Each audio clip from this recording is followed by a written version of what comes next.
Dale G.Young, Detroit News, AP Images. Michigan State's interim president, John Engler, at a Board of Trustees meeting in February.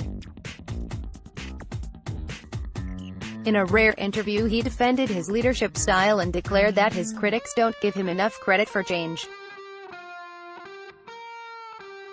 John Engler had a clear mission when he arrived at Michigan State University 3.5 months ago: settle lawsuits with more than 300 women and girls who were abused by Larry Nassar. This week, the interim president announced that he'd done just that. Michigan State will pay $500 million to the victims of Nassar, a former university sports doctor who sexually abused patients for more than 2 decades. But Engler's tenure at Michigan State has been rocky, to say the least. In one of his few interviews since assuming the post, the former Michigan governor on Friday defended his approach to the Chronicle. Many observers have described his style as aggressive, and have criticized him as lacking empathy toward the victims. He said it was often necessary in the face of so much litigation. Now that those lawsuits are in the rearview mirror, Engler said he can speak more candidly. He stressed, for instance, that most of Nassar's victims were not Michigan State students and that some of them weren't abused on the campus. He also dismissed the students and professors who have protested outside his office in recent weeks and called for his resignation, saying they weren't giving him enough credit for the changes he's spearheaded. He said Michigan State had reorganized its Title X office and counseling center, hired more Title X investigators, sexual assault prevention specialists, and counselors, and tightened supervision of athletic trainers, who may have been in a position to know about Nassar's abuses. He also touted the size of the university's incoming freshman class, the largest and most diverse ever, he said, as an indication that the Nassar scandal had not affected enrollment. This interview has been edited for length and clarity. She figured this would be a good time to reflect a little on your tenure. What grade would you give yourself? A. In 3 months that I've been here, we've completely revamped all the policies relating to patient care and safety to ensure that Larry Nassar could never remain hidden in any MSU clinic in the future. At the same time, we've been very busy working on what we think is the longer-term issue relative to campus respect and civility and the way women are treated on this campus. The strategy's been comprehensive. What's been challenging, the campus community, I think, struggles with understanding the adversarial nature of litigation. When you've got 300+ plaintiffs and 10 plaintiffs' attorneys representing them, that can create a lot of chaos. The attorneys are very able advocates on behalf of their clients, and the university, because of privacy laws, restrictions under Title X, and restrictions under FERPA, Federal Student Privacy Law. Every time we turn around, there might be something we would like to say, but we are prevented from saying that. Very different than the world that I came from. In politics, you can give as good as you get. But you can't do that at the helm of a university. What we tried to do is say, look, it's not about what is being said, it's about what's being done. The record we are compiling will make Michigan State one of the safest and most responsive campuses that can be found anywhere in the country. Q. Now that you're more free to speak, is there anything that you wish you could have said previously? A. One of the things we are now able to point out is that, of the 300+ victims, 31 were MSU students over that period of time. Many of the young women have never been on our campus except to come and visit Larry Nassar, and a significant number were never on the campus. They were treated at a ranch in Texas or an Olympic site somewhere around the world. Nassar came to Michigan State wearing the red, white, and blue of the Olympic Committee, and he attracted so many of these young women for treatment who then became his victims because of the Olympic connection. The other thing that I think surprised people, let's say Nassar's abuse began in 1997, which is assuming day one when he arrived here. At this point, 332 is the number that have come forward. About 175 moms were in the room with daughters during the treatment. And from 1997 to 2016 there were no complaints filed by any of the mothers. So it was a very unfortunately skillful, evil criminal that we were dealing with in Dr. Nassar. Are you suggesting that Michigan State has been shouldering too much of the blame? No, look, we're not going back. It's a fact, Nassar was a doctor in the Osteopathic Medicine College of Michigan State University. The university never denied that. The university has repeatedly apologized for that, and feels great embarrassment over the fact that this man could have been here. I'll give you one example of something that was fixed. In 2004, one of the early complaints against Nassar was made in a township near the university. The police investigated and concluded there were no crimes being committed, but they did not tell Michigan State. If something similar arose today, one of the township's first calls would be the campus police department. The campus police, under another change, would immediately tell the Title X office about it. In this case, the revelations of the local police department would have triggered an on-campus investigation, and in all likelihood could have been successful in recognizing that this doctor was abusing patients. There literally is no aspect of the university that hasn't already been reviewed and updated, or is in that process. The review is done, and we are looking to hire somebody. Q. Yesterday, when you were asked about where Michigan State would find the money to pay for the settlement, you said, "Find a leprechaun." What did you mean by that?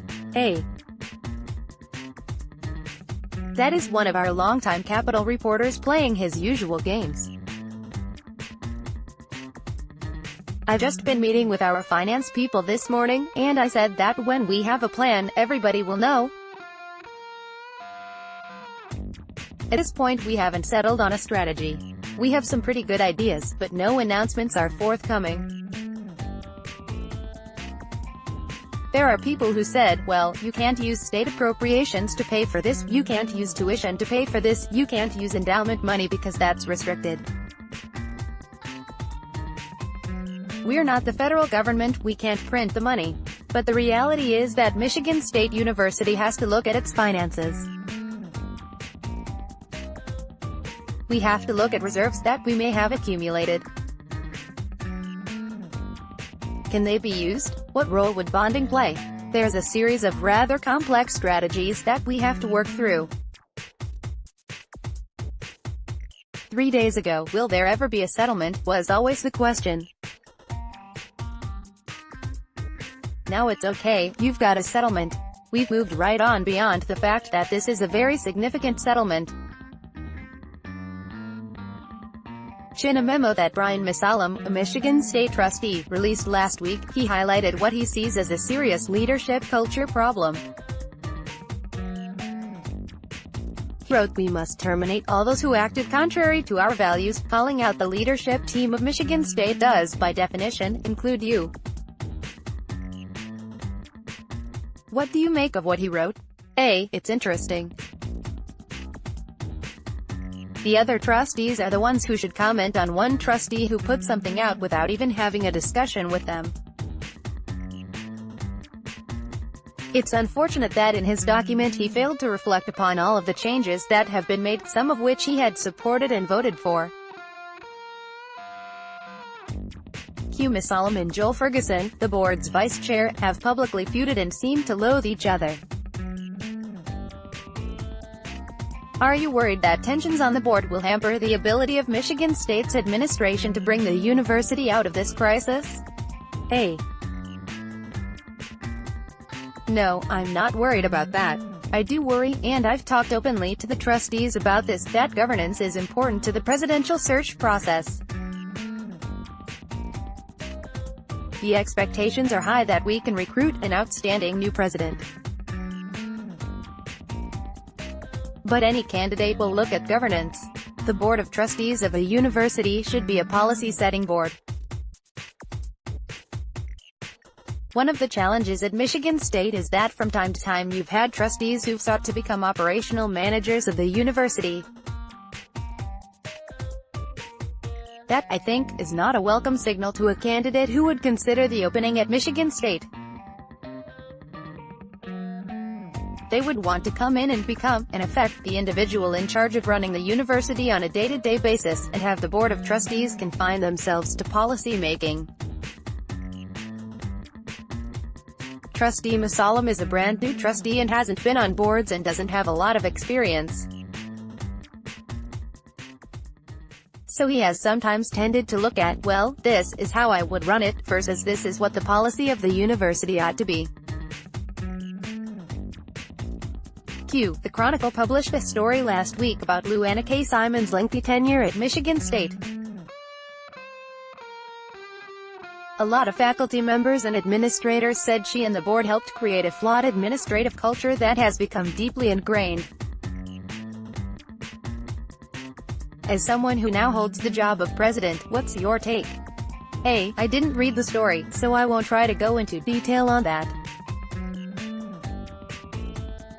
But what I have found is that unlike my previous roles as governor or heading large national organizations, the university structure is one where everyone is very keen on talking about their desire to participate in every decision that's made, but not as eager to accept responsibility for those decisions. And sometimes higher education is its own worst enemy because it takes forever to make a decision. The freedom of tenure is a great thing. But at the same time, and we've gone through this with one doctor on this campus, there are people who have clearly fallen far below the professional standards that they should meet.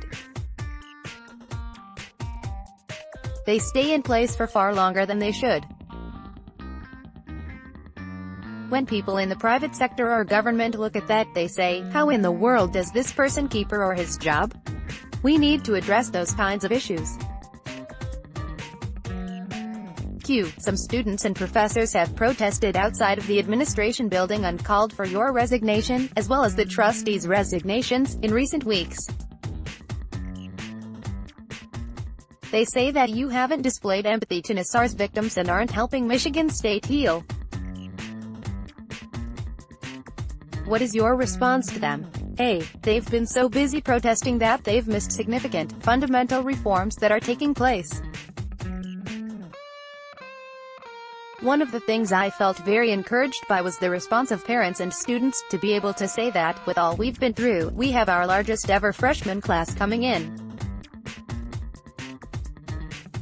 That is really a great testimony to the strength of Michigan State. It's also testimony to the belief that I have, and so many here have, that our best days are ahead. We are going to be probably the safest campus in the country, given the changes that we've been making here. It's a great time to be a Spartan.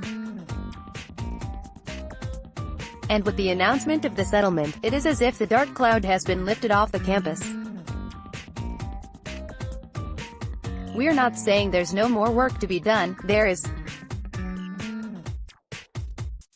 But what we are asking people is, what do they want to see done? A lot of people are very vague and general. They talk about their feelings. We need to actually have policies. You've faced criticism for comments like, Kaylee, your time is up, telling one of Nassar's victims that she needed to stop talking at a recent board meeting. Would you change anything about how you've communicated with the victims? A. The results speak for themselves now that we have a very fair and equitable settlement. I think many of the more theatrical elements that we've been dealing with will recede. We will begin a very positive period where the focus will be on, here's what's changing, here's what remains to be changed. Here is how, when we look back on it, Michigan State responded to a very serious crisis. They did so in a compassionate way. Sarah Brown writes about a range of higher education topics, including sexual assault, race on campus, and Greek life. Follow her on Twitter at @brown_e. Points, or email her at sarah.brown@chronicle.com.